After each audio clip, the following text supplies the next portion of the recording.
पाहूयात।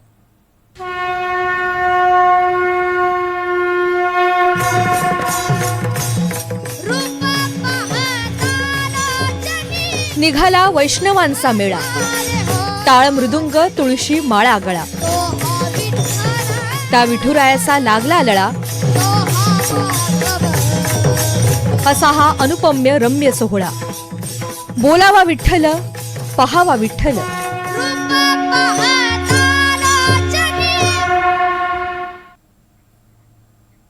आषाढी वारीच्या भक्तिमय सोहळ्याला आता खरी रंगत आली आहे। आजचा दिवस हा वारकऱ्यांसाठी अत्यंत महत्त्वाचा ठरलाय, कारण संत श्रेष्ठ श्री ज्ञानेश्वर माऊलींची पालखी आज अवघड आणि चढ उतारांनी भरलेल्या दिवे घाटातून अत्यंत शिस्तबद्ध पद्धतीने पुढे सरकली आहे। ज्ञानोबा माऊली तुकारामच्या जयघोषात आणि डोक्यावर माऊलींच्या पादुका घेऊन हजारो वारकरी या अवघड घाटातून सासवडच्या दिशेने मार्गस्थ झालेत। तर दुसरीकडे संत शिरोमणी तुकाराम महाराजांची पालखी सुद्धा पंढरीच्या ओढीने पुढे निघाली आहे। सध्या ही पालखी लोणी काळभोरच्या दिशेने वाटचाल करते। जय जय राम कृष्ण हरी विठ्ठल विठ्ठलच्या नामघोषात टाळ मृदुंगाच्या तालावर संपूर्ण वारी मार्ग हा भक्तिमय झालाय। दोन्ही पालख्यांच्या सोबत चालणाऱ्या वारकऱ्यांच्या भक्तिभावामुळे ही आषाढीची वारी आणखी पवित्र आणि प्रेरणादायी बनली आहे।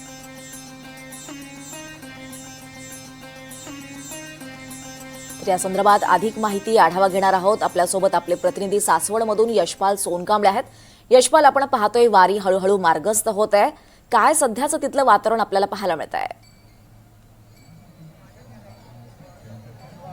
दीपाली, अत्यंत भक्तिमय वातावरणामध्ये या ठिकाणी संत श्रेष्ठ श्री ज्ञानेश्वर महाराजांची पालखी आता अवघड दिवे घाटाकडे मार्गस्थ झालेली आहे। सासवडला त्यांचे बंधू संत सोपान काका यांची भेट ते घेण्यासाठी निघालेले आहेत। आत्ता सध्या मी उभा आहे भैरोबा नाला येथे।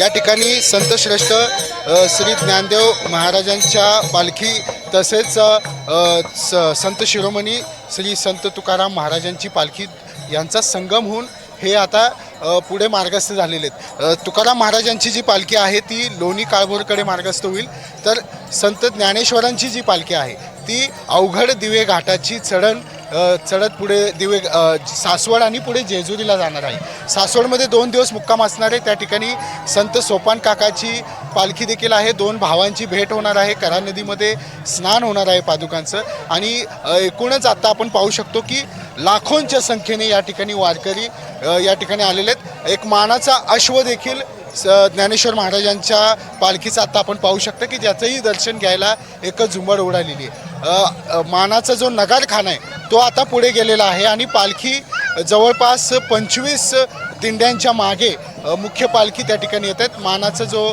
पोद्दार आहे ते देखील या ठिकाणी पुढे आलेले आहेत, पताका घेऊन ते पुढे जात आहेत। एकूणच डोईवर तुळशी वृंदावन असेल, गळ्यात टाळ मृदुंग असतील आणि वीणा आणि मृदुंग पखवाजाच्या आणि टाळाच्या गजरामध्ये या ठिकाणी पालखी पुढे जाते।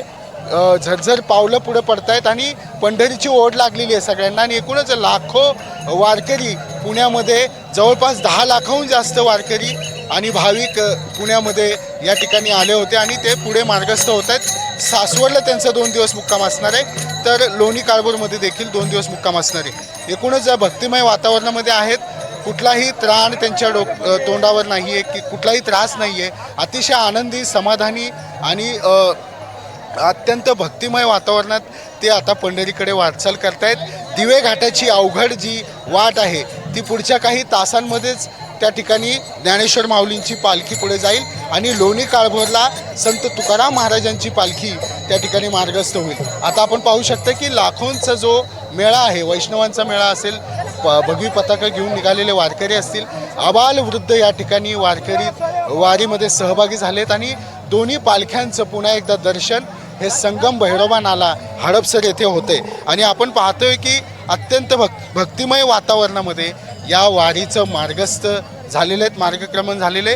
पुण्यातील नानापेठेतील निवडुंगा विठोबा मंदिरातून संत तुकाराम महाराजांची पालखी मार्गस्थ झाली आहे, तर भवानी पेठेतील जे पालखी विठ्ठल मंदिर आहे तिथून संत ज्ञानेश्वर माऊलींची पालखी आता दिवे घाटाकडे मार्गस्थ झाली। एकूणच जी लगबग आपण पाहू शकताय, अत्यंत झरझर पावलं टाकत अवघड दिवे घाटाच्या पायथ्याशी आता सगळेजण त्या ठिकाणी विसावा घेतील आणि नंतर साधारण दुपारी 11च्या आणि 12च्या सुमारास तो अवघड दिवे घाट हा चढायला सुरुवात होईल आणि त्या ठिकाणी अत्यंत नयनरम्य असं त्या ठिकाणी दृश्य आपल्याला पाहायला मिळेल. परंतु एकूणच पुण्यातून लाखोंच्या संख्येने भाविक या वारीमध्ये सहभागी होतात. ज्यांना पूर्ण वारी करता येत नाही ते मात्र सासवडपर्यंत पायी चालण्याचा त्या ठिकाणी अनुभव घेतात. एक दिवसाची वारी ते करतात.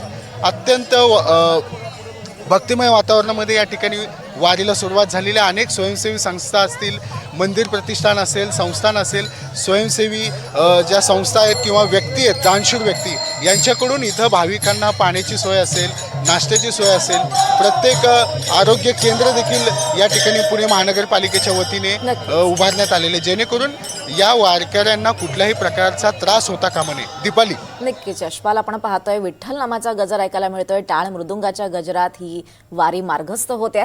अतिशय भक्तिमय असं वातावरण पाहायला मिळतंय. धन्यवाद या सगळ्या सविस्तर माहितीसाठी.